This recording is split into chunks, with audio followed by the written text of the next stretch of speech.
Hello, hello, hello. কেমন আছো সবাই? তো সন্ধ্যেবেলায় মনটা খুব খাই, খাই করছিল, তাই আজকে বানিয়ে ফেলেছিলাম চিকেন মোমো। তো যার জন্য উপকরণ যা, যা দরকার এখানে ময়দা মেখে রেখেছি, চিকেন নিয়ে নিয়েছি, আদা রসুন বাটা, ধনেপাতা কুচি, পেঁয়াজ কুচি, গোলমরিচ গুঁড়ো সব কিছু দিয়ে চিকেনটাকে ভালো করে মেখে রেখেছি। আর এখানে ময়দাটাকে ছোটো ছোটো লেচি করে বেলে নিয়েছি। তারপরে মেখে রাখা চিকেনটাকে এর মধ্যে দিয়ে আস্তে আস্তে দেখো ফোল্ড করে নিচ্ছি। আমি তেমন একটা ভালো ফোল্ড করতে পারি না, যে যেরকম পারো তোমরা শেপ দিও। আমি তাও কিভাবে বানিয়েছি সেটা দেখো।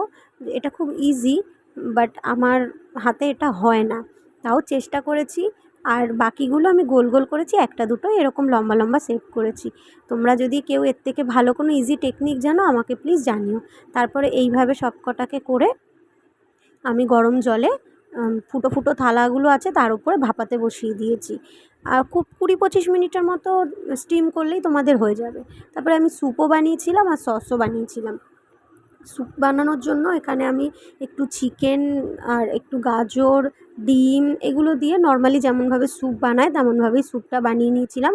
আর একটা সস বানিয়ে নিয়েছিলাম, শুকনো লঙ্কা, রসুন, টমেটো সব কিছু দিয়ে একসাথে পেস্ট করে কড়াইতে দিয়ে ভাজা ভাজা করে নিয়েছিলাম। তার মধ্যে একটু টমেটো সস, নুন, চিনি সব পরিমাণ মতো দিয়ে একটু ভাজা ভাজা করে নিয়েছিলাম। তো দেখো ফাইনাল লুকটা এরকম হয়েছিল। আমি সন্ধ্যেবেলায় নিয়ে বসে পড়েছি খেতে। আমার খুব খিদে পেয়েছিল, যার জন্য এরকম। তো দেখো তোমরা কে কী বানাও আমাকে জানিও। টাটা।